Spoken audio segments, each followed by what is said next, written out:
നമസ്കാരം. അധസ്ഥിത വർഗത്തിന്റെ, അടിസ്ഥാന വർഗത്തിന്റെ, അധ്വാനിക്കുന്ന വർഗത്തിന്റെ, അവശത അനുഭവിക്കുന്നവരുടെ ഉന്നമനത്തിന് വേണ്ടി പ്രവർത്തിക്കുന്ന സർക്കാരാണ് LDF സർക്കാർ എന്നാണ് പൊതുവെയുള്ള ഒരു ധാരണ. എന്നാൽ അധസ്ഥിത വർഗത്തിന്റെ ഉദ്ധാരകരാണ് എന്ന് സ്വയം വിശേഷിപ്പിക്കുന്ന LDF സർക്കാർ അവരുടെ പ്രഖ്യാപിത നയങ്ങളിൽ നിന്ന് പുറകോട്ട് പോകുന്നതാണ്, അല്ലെങ്കിൽ അതിൽ നിന്നും വ്യതിചലിക്കുന്നതാണ് പലപ്പോഴും നാം കാണാറുള്ളത്.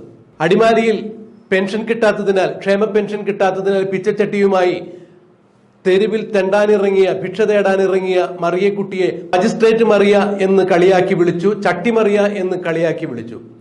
സാമൂഹ്യ മാധ്യമങ്ങളിൽ അവരെ അധിക്ഷേപിക്കുന്ന തരത്തിൽ അവർക്ക് ഒരു തരത്തിലും ഭിക്ഷയെടുത്ത് ജീവിക്കേണ്ട ആവശ്യമില്ല, മക്കൾ പലരും വിദേശ രാജ്യങ്ങളിലാണ്, 2 വീടുകളുണ്ട്, 200 ഏക്കർ സ്ഥലമുണ്ട് എന്നുള്ള രീതിയിലെല്ലാം വളരെ അപവാദകരമായ വാർത്തകൾ ഇവിടെ ഒരു പ്രമുഖ പത്രത്തിൽ, ദേശാഭിമാനി പത്രത്തിൽ പ്രസിദ്ധീകരിക്കുകയുണ്ടായി. അതായത് അടിസ്ഥാന വർഗത്തിന്റെ, അധസ്ഥിത വർഗത്തിന്റെ വക്താക്കളാണ്, അവരുടെ ഉദ്ധാരകരാണ് തങ്ങൾ എന്ന് വിശേഷിപ്പിക്കുന്ന ഒരു പാർട്ടിയുടെ പത്രത്തിൽ വന്ന വാർത്തകളാണിതെല്ലാം. കാരണം മുഖ്യമന്ത്രി പിണറായി വിജയനെതിരെ അവർ പ്രതികരിച്ചു എന്നുള്ള ഒറ്റ കാരണം കൊണ്ട് മാത്രമാണ് ഇതുപോലെ അവരെ 89 വയസ്സായ ഒരു വയോവൃദ്ധയെയാണ് ഇത്തരത്തിൽ അവഹേളിച്ചത്. അവസാനം അവർക്ക് ഹൈക്കോടതിയെ സമീപിക്കേണ്ടതായി വന്നു. ബഹുമാനപ്പെട്ട ഹൈക്കോടതിയും മറിയക്കുട്ടിയുടെ ദയനീയാവസ്ഥ കണ്ട് ഒരു കാരണവശാലും അവരെ കളിയാക്കാൻ പാടില്ല, അവരുടെ ക്ഷേമ പെൻഷൻ അവർക്ക് കൊടുക്കാൻ സാധിക്കുന്നില്ലെങ്കിൽ 3 മാസത്തെ അവരുടെ സംരക്ഷണമെങ്കിലും സർക്കാർ ഏറ്റെടുക്കണം എന്ന് തന്നെയാണ് ബഹുമാനപ്പെട്ട ഹൈക്കോടതി ഉത്തരവിട്ടത്. ഒരു കാരണവശാലും അവശത അനുഭവിക്കുന്ന, ക്ഷേമ പെൻഷൻ കൊണ്ട് ജീവിച്ചു പോകുന്ന ആ സ്ത്രീയെ ഒരു കാരണവശാലും കളിയാക്കാൻ പാടില്ല എന്ന് തന്നെയാണ് ബഹുമാനപ്പെട്ട ഹൈക്കോടതിയും താക്കീത് നൽകിയത്. പക്ഷെ ഇതൊന്നും ഇടതുപക്ഷ സർക്കാരിനെ ബാധിക്കുന്ന ഒരു വിഷയങ്ങളെ അല്ല. ഞങ്ങൾക്ക് ഞങ്ങളുടേതായ ഒരു അജണ്ടയുണ്ട്, ഞങ്ങൾ അതിലൂടെ മാത്രമേ പോകുകയുള്ളൂ എന്നാണ് പിന്നീട് ആരെയും തോന്നുന്നത് പോലെ എന്തും വിളിച്ചു പറയുന്ന, അല്ലെങ്കിൽ ആർക്കും കേൾക്കുന്ന മാത്രയിൽ ചൊറിച്ചിൽ ഉണ്ടാക്കുന്ന വർത്തമാനം പറയുന്ന സജി ചെറിയാൻ എന്ന സാംസ്കാരിക വകുപ്പ് മന്ത്രിയും പിന്നീട് സംസാരിക്കുന്നത് നമ്മൾ കേട്ടത്. മറിയക്കുട്ടിയെ കുറിച്ച് സാംസ്കാരിക വകുപ്പ് മന്ത്രിയായ സജി ചെറിയാൻ തീരെ സംസ്കാരമില്ലാത്ത നിലയിൽ തന്നെയാണ് സംസാരിച്ചത്. ഇവർ ഇങ്ങനെ കിടന്ന് തുള്ളുന്നത് ആരെ പറഞ്ഞിട്ടാണെന്ന് ഞങ്ങൾക്ക് കൃത്യമായി അറിയാം. ഇവരുടെ പുറകിൽ ഇവരെ തുള്ളിക്കുന്നത് ആരാണെന്ന് ഞങ്ങൾക്കറിയാം. ഇവരുടെ പ്രായത്തെ പോലും മാനിക്കാതെയാണ് സജി ചെറിയാൻ ഇത്തരത്തിലൊരു പ്രസ്താവന നടത്തിയത് എന്നുള്ളത് ഏറെ ലജ്ജാകരം തന്നെയാണ്. ക്ഷേമ പെൻഷൻ കൊണ്ട് മാത്രം കഴിഞ്ഞുകൂടുന്ന, മറ്റ് ആശ്രയങ്ങളൊന്നുമില്ലാത്ത ഒരു സ്ത്രീ, അവർക്ക് ക്ഷേമ പെൻഷൻ കിട്ടാതെ വന്നു കഴിഞ്ഞപ്പോൾ അവർ ഭിക്ഷയെടുത്തു ജീവിച്ചതാണോ ഇത്ര വലിയ തെറ്റ്? അങ്ങനെയെങ്കിൽ അവരെ ആ സാഹചര്യത്തിലേക്ക് തള്ളിവിട്ട സർക്കാരിന്റെ ഭാഗമാണ് സജി ചെറിയാൻ എന്നുള്ള വസ്തുത മറന്നുകൊണ്ടാണ് സജി ചെറിയാൻ ഇത്തരത്തിൽ സംസാരിക്കുന്നത്. പാവപ്പെട്ടവർക്ക് കഞ്ഞു കുടിക്കുവാനുള്ള ക്ഷേമ പെൻഷൻ കൊടുക്കാൻ പോലും സർക്കാരിന് സാധിക്കുന്നില്ല. ചോദിക്കുമ്പോൾ പറയുന്ന കേന്ദ്രം അനുവദിച്ചിട്ടില്ല, കേന്ദ്രം തന്നിട്ടില്ല എന്നുള്ളത്. ആര് എന്ത് അടിസ്ഥാന പ്രശ്നങ്ങൾ ഉന്നയിച്ചാലും അതെല്ലാം കേന്ദ്രത്തിന്റെ നെറുകിൽ വെച്ച് രക്ഷപ്പെടുക എന്നുള്ളൊരു തന്ത്രം തന്നെയാണ് ഇപ്പോൾ CPM നേതാക്കളും മന്ത്രിമാരും എല്ലാം അവലംബിക്കുന്ന ഒരു തന്ത്രം. ഇത് എത്ര നാൾ മുന്നോട്ട് ഇങ്ങനെ കൊണ്ടുപോകാൻ സാധിക്കും എന്നുള്ളത് അറിയാൻ സാധിക്കില്ല. എന്തായാലും സജി ചെറിയാന് വീണ്ടും ചൊറിച്ചിൽ പറ്റിയിരിക്കുന്നു, അല്ലെങ്കിൽ മറ്റുള്ളവർക്ക് ചൊറിച്ചിൽ ഉണ്ടാക്കുന്ന തരത്തിൽ അദ്ദേഹം വീണ്ടും സംസാരിച്ചിരിക്കുന്നു. ക്രിസ്തുമസിനോടനുബന്ധിച്ച് പ്രധാനമന്ത്രി നരേന്ദ്രമോദി ക്രിസ്തീയ പുരോഹിതന്മാരെയും ക്രിസ്തീയ മേലധ്യക്ഷന്മാരെയും വിരുന്നിന് ക്ഷണിച്ചതാണ് ഇപ്പോൾ CPM-നെയും സജി ചെറിയാനെയും വിരളി പിടിപ്പിച്ചിരിക്കുന്നത്. സജി ചെറിയാൻ ക്രിസ്തീയ പുരോഹിതരും ക്രിസ്തീയ മേലധ്യക്ഷന്മാരെയും ചൊറിയുന്ന തരത്തിൽ തന്നെയാണ് സംസാരിച്ചത്. മുന്തിരിയിട്ട് വാറ്റിയ വീഞ്ഞും മധുരമൂറുന്ന കേക്കും കഴിച്ചു കഴിഞ്ഞപ്പോൾ മെത്രാന്മാരും സഭാ മേലധ്യക്ഷന്മാരും ക്രിസ്തീയ വിഭാഗത്തെ മറന്നു, ക്രിസ്ത്യാനികളുടെ പ്രശ്നങ്ങളെ മറന്നു എന്നാണ് സജി ചെറിയാൻ പറഞ്ഞത്. ഇതിന് കൃത്യമായ രീതിയിൽ തന്നെ സഭ മറുപടി കൊടുത്തിട്ടുണ്ട്. അവസാനം സജി ചെറിയാൻ തന്റെ പ്രസ്താവന പിൻവലിക്കേണ്ടതായി വന്നു. എന്നാൽ സജി ചെറിയാൻ ഇതിന് അനുബന്ധമായി പറഞ്ഞത്, ഞാൻ കേക്കും വീഞ്ഞും എന്നുള്ള ഭാഗം മാത്രമേ പ്രസ്താവനയിൽ നിന്ന് പിൻവലിക്കുന്നുള്ളൂ. അതൊരു ഖേദപ്രകടനമായി ഒരു കാരണവശാലും സജി ചെറിയാന്റെ ആ പ്രസ്താവനയിൽ ഒട്ട് കണ്ടുമില്ല. എന്നാൽ അധസ്ഥിത വർഗത്തിന്റെ ഉദ്ധാരകരാണ് എന്ന് ഞങ്ങൾ എന്ന് സ്വയം വിശേഷിപ്പിക്കുന്ന LDF സർക്കാർ അധസ്ഥിതരോട് കാണിക്കുന്ന നീതി ഇങ്ങനെയാണ്. മറിയക്കുട്ടിയെ പോലുള്ളവരെ ചട്ടിമറിയ എന്ന് വിളിച്ച്, മജിസ്ട്രേറ്റ് മറിയ എന്ന് വിളിച്ച് ആക്ഷേപിക്കുമ്പോൾ എന്തുകൊണ്ടാണ് അവർ അത്തരത്തിൽ ഇറങ്ങിത്തിരിച്ചത് എന്നുള്ള വശം അവർ വിസ്മരിക്കുന്നു.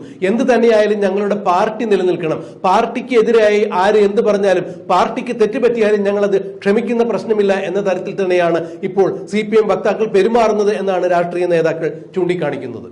ഇവിടെയാണ് ഭാരതത്തിന്റെ ബഹുമാനപ്പെട്ട പ്രധാനമന്ത്രി തൃശ്ശൂരിലെത്തിയപ്പോൾ അദ്ദേഹം നാരീശക്തി സംഗമം എന്നൊരു പരിപാടി ഉദ്ഘാടനം ചെയ്യുവാൻ വേണ്ടിയാണ് തൃശ്ശൂരിലെത്തിയത്.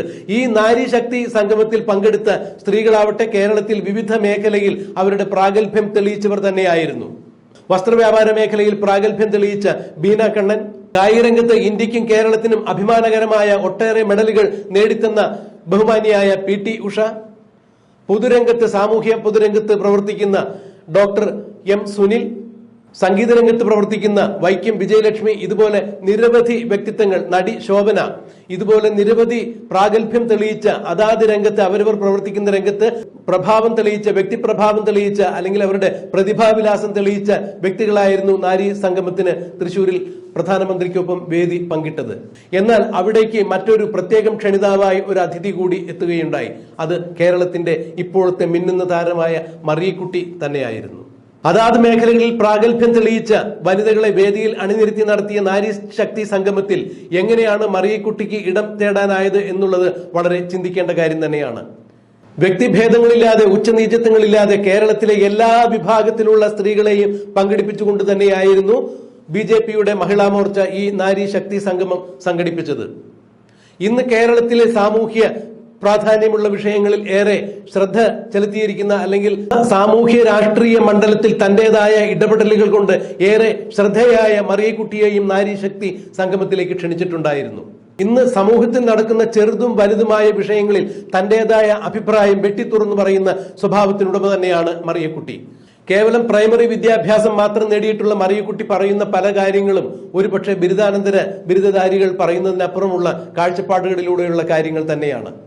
തന്റെ ജീവിതമാണ് തന്റെ പാഠശാല. തന്റെ ജീവിതത്തിൽ നിന്ന് താൻ നേടിയ അറിവുകൾ തന്നെയാണ് തന്നെ ഇത്തരത്തിൽ സംസാരിക്കുവാൻ പ്രാപ്തയാക്കിയിരിക്കുന്നത്. കഠിനമായ ജീവിത വഴികളിൽ പോരാടി കയറിയ തനിക്ക് ശരിയല്ല എന്ന് തോന്നുന്ന കാര്യങ്ങൾ, നീതിക്ക് നിരക്കാത്ത കാര്യങ്ങൾ, മനുഷ്യത്വത്തിന് നിരക്കാത്ത കാര്യങ്ങൾ കണ്ടു കഴിഞ്ഞാൽ താൻ പ്രതികരിക്കും എന്നുള്ളത് തന്റെ ഒരു സ്വഭാവ വൈശിഷ്ട്യം തന്നെയാണ്. തന്റെ ജന്മന തനിക്കുള്ള ഒരു ഗുണം തന്നെയാണത്. തീർച്ചയായും നീതികേടിനോട്, അനീതിയോട് എപ്പോഴും പ്രതികരിക്കുക എന്നുള്ളതാണ് തന്റെ സ്വഭാവം എന്നാണ് മറിയക്കുട്ടി എപ്പോഴും തുറന്നടിക്കുന്നത്. അങ്ങനെ സാമൂഹ്യ രാഷ്ട്രീയ മേഖലകളിൽ തന്റേതായ ഇടപെടലുകൾ കൊണ്ട് ശ്രദ്ധ നേടിയ ഈ മറിയക്കുട്ടിക്കും പ്രധാനമന്ത്രിയുടെ വേദിയിൽ പ്രധാനമന്ത്രിക്കൊപ്പം ഇടം കിട്ടി എന്ന് പറയുമ്പോൾ ഇത് തന്നെയാണ് യഥാർത്ഥ നാരി ശക്തി സംഗമം എന്ന് എടുത്തു പറയേണ്ടിയിരിക്കുന്നു. ഉച്ചനീചത്വങ്ങളൊന്നുമില്ലാതെ വലിയവനെന്നോ ചെറിയവനെന്നോ, അല്ലെങ്കിൽ ഭാഷാ പണ്ഡിതനെന്നോ പാമരനെന്നോ പണ്ഡിതനെന്നോ, അല്ലെങ്കിൽ പണക്കാരനെന്നോ ദരിദ്രനോ എന്നോ ഭേദങ്ങളൊന്നുമില്ലാതെ തന്നെ എല്ലാവിധ സ്ത്രീകൾക്കും നാരി ശക്തി സംഗമത്തിൽ സംബന്ധിക്കാനായിരിക്കുന്നു. ഒരുപക്ഷെ കേരളത്തിലെ എല്ലാത്തരം സ്ത്രീകളുടെയും ഒരു പരിച്ഛേദം, കേരളത്തിലെ സ്ത്രീ സമൂഹത്തിന്റെ പരിച്ഛേദം തന്നെയായിരുന്നു ഇന്നലെ തൃശ്ശൂരിൽ നാരി ശക്തി സംഗമത്തിലൂടെ കണ്ടത്, നാരി ശക്തി സംഗമത്തിന്റെ വേദിയിൽ കാണാനായത്. പ്രധാനമന്ത്രി യോഗാനന്തരം മറിയക്കുട്ടിയുടെ അടുത്ത് ചെന്ന് അവരെ ചേർത്ത് പിടിച്ച് അവരോട് കുശലം അന്വേഷിക്കുന്നുണ്ടായിരുന്നു. അവരുടെ പ്രശ്നങ്ങൾ എന്തൊക്കെയാണെന്ന് ചോദിച്ചറിയുന്നുണ്ടായിരുന്നു. കേരളത്തിലെ BJPയുടെ സമുന്നത നേതാവായ ശോഭാ സുരേന്ദ്രൻ മറിയക്കുട്ടി പറയുന്ന കാര്യങ്ങൾ അത്രയും പ്രധാനമന്ത്രിക്കും, പ്രധാനമന്ത്രി പറയുന്ന കാര്യങ്ങൾ അത്രയും മറിയക്കുട്ടിക്കും പരിഭാഷപ്പെടുത്തി കൊടുക്കുന്നുണ്ടായിരുന്നു. ഇത് തന്നെയായാലും സമൂഹത്തിലെ താഴേക്കിടയിലുള്ള ഓരോ പൗരനും തന്നെ കൂടി ഭരണാധികാരികൾ പരിഗണിക്കുന്നു, തനിക്ക് കൂടി യുക്തമായ അർഹമായ നീതി കിട്ടുന്നു എന്നുള്ളൊരു ബോധ്യം വരുമ്പോൾ മാത്രമാണ്, അഥവാ അത്തരത്തിൽ ഈ സമൂഹത്തിൽ ഒരാൾക്ക് ജീവിക്കാൻ സാധിക്കുമ്പോൾ മാത്രമാണ് ഞാനും ഈ സമൂഹത്തിന്റെ ഭാഗമാണ്, ഞാനും ഈ സംസ്ഥാനത്തിന്റെ ഭാഗമാണ്, ഞാനും ഈ രാജ്യത്തിന്റെ ഭാഗമാണ്, എനിക്കും എന്റെ അർഹതയ്ക്കനുസരിച്ചുള്ള സ്ഥാനമാനങ്ങൾ ഇവിടെ കിട്ടുന്നു, എനിക്ക് എന്റെ ജീവിത സൗകര്യങ്ങൾ ഇവിടെ പൂരിപ്പിക്കാനാവുന്നു എന്ന് എല്ലാവർക്കും ആത്മവിശ്വാസത്തോടുകൂടി, ഏതൊരു പൗരനും ആത്മവിശ്വാസത്തോടുകൂടി അഭിമാനത്തോടുകൂടി നട്ടലുയർത്തി നിന്ന് പറയാൻ ആവുമ്പോൾ തന്നെയാണ് ഓരോ ഭരണാധികാരിയുടെയും വിജയം ഉറപ്പാക്കുന്നത്. അത് തന്നെയാണ് ജനാധിപത്യത്തിന്റെ സൗന്ദര്യവും മര്യാദയും.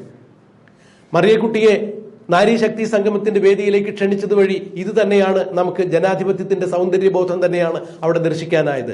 പ്രധാനമന്ത്രി മറിയക്കുട്ടിയെ ചേർത്ത് പിടിച്ച് അവരുടെ പ്രശ്നങ്ങൾ ആരായുമ്പോൾ ഈ സമൂഹത്തിലെ ഓരോ പൗരനൊപ്പവും ഞാനുണ്ട്, എന്റെ ദൗത്യം ഇത്തരത്തിലുള്ള ജനസേവനം തന്നെയാണ് എന്നുള്ളതാണ് പ്രധാനമന്ത്രി ഇതിലൂടെ വ്യക്തമാക്കിയത്.